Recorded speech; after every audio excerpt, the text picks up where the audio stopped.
So this is the sort of power module from the Karcher washer. So this is the part that I think has failed.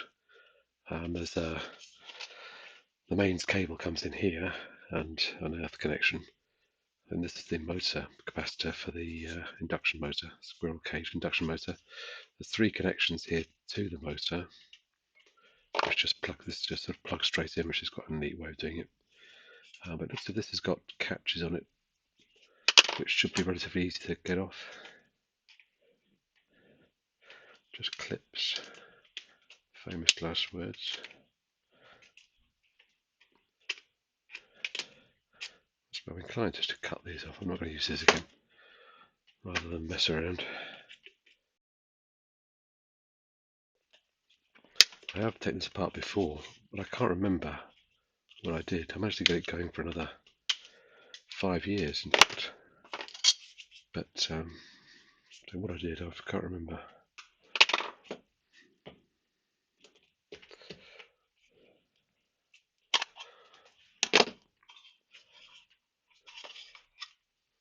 Okay. So there's a rock. I remember this now. Yeah, so it's coming back to me. There's just a standard rocker switch here, which is operated by this lever. So there's a pivot there, and this lever operates the rocker switch. So this thing, that's it. Yeah, so it's a bias rocker. It always tries to turn on that way. So why has it stopped working? Just pop this out. So that's the arm that operates this switch. So that's just standard part. It's a standard rocker switch, but it's one with a bias to off by the looks of it. Here's the spring from below that operating lever. This one that just fits on there. So this just pulls straight out. Double pole, single throw. So it fully isolates it. When this is off, power is completely taken off the motor. And so there's the capacitor to give the 90-degree phase shift for the induction motor. And this little operating lever. Looks as if that's nylon reinforced. I think all the high pressure tubing that's plastic inside the machine is glass fiber reinforced nylon. The lowering on there is quite nice. So that's obviously seals into this housing.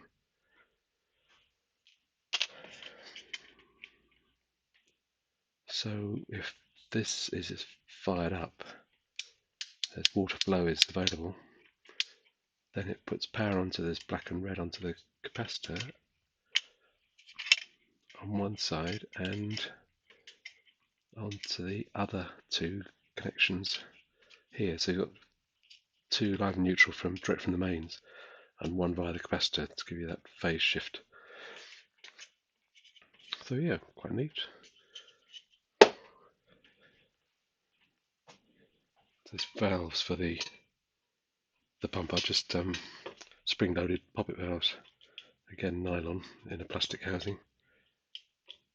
So yeah, it just pops off the seat just under the water pressure when it's flowing in the right direction. So they're just check valves basically. Does that make sense?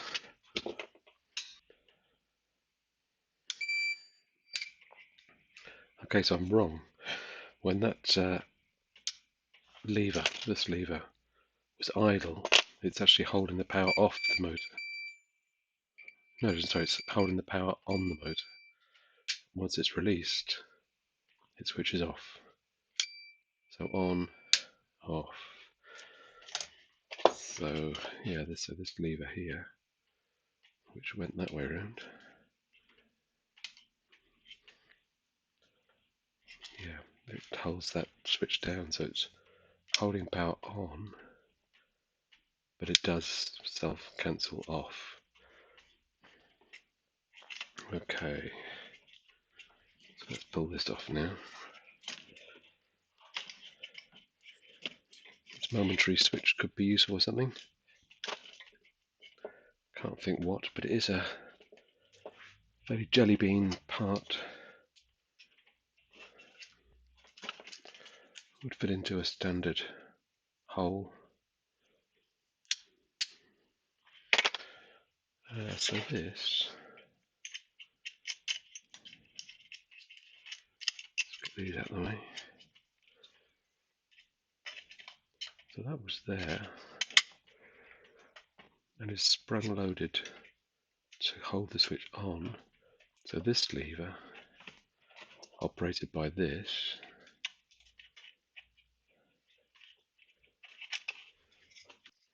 so yeah, this is the knob that pokes through the front yellow housing. So yeah, sure enough, that fits in there, doesn't it? So that goes there, that goes there. So that certainly turns that on and off. It's actually up that way. On, off. But how does that change with the pressure?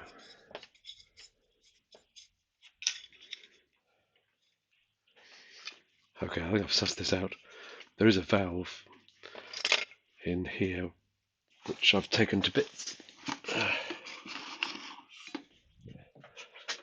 Yeah, there's a little piston in here and a spring and some other parts. So when there's pressure, it pushes a small white plastic plunger out of the bottom here, and that operates on this lever here. You can see the witness mark on there. So let's think about it. That is on, and this other lever from the switch on the front can turn it off, or the pressure from that little plunger, which is on top here somewhere, can push down there and turn the unit off as well. So if you build up pressure in the gun and the hose, then it will push down on there and turn the machine off. As soon as you open the hose, this will release and turn the machine back on. So that's fairly straightforward. Now I've worked it out. So there you go. That's how that works. I can't for the life of me remember why it didn't work before. What I did to correct it, whether it was cleaned it or what, but I can't see now what's wrong with it. I can only think that it's this valve, this pressure valve. Maybe that was sticking or leaking perhaps, because the machine just wouldn't turn on properly. So yeah, maybe that is sticking. That board doesn't look too bad, but there is a slight step there, but that's probably supposed to be there. Anyway, don't know. But something was wrong with this part, definitely. Stopping the motor from running smoothly and or turning on at all at times.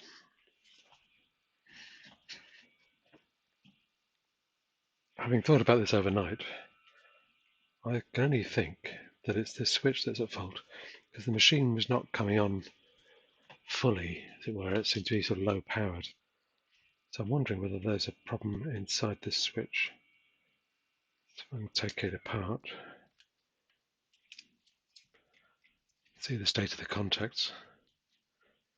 So if this is the case, then a switch that probably cost less than £5 could have fixed the machine, but we'll see. Ah, sure enough.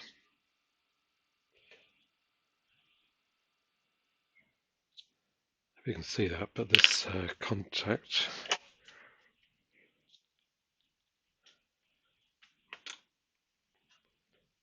the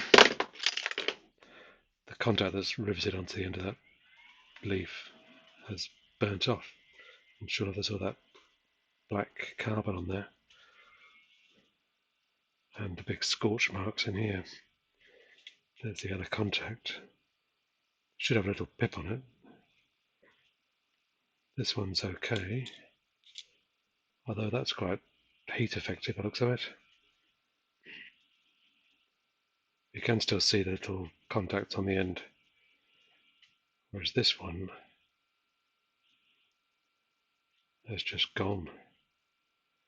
So that makes complete sense. I say it did dawn on me eventually that that was probably the most likely explanation, is the return spring to bias the momentary contact switch. So there you go. So this pump, I guess it wasn't the anything to do with this pressure sensing piston that turns the switch off when the pressure builds up in the hose, where you turn off the water flow. It's not that was a problem, it's this switch.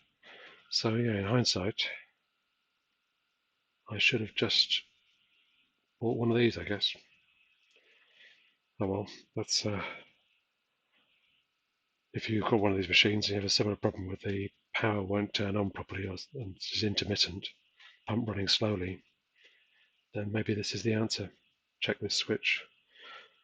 I assume these are available, so it looks like a generic sort of jelly bean part pretty much, although the momentary contacts and the rating need to be right. There's no rating on this, so I guess you need to just put in a big one. Right, well there you go, resolution. Thanks for watching.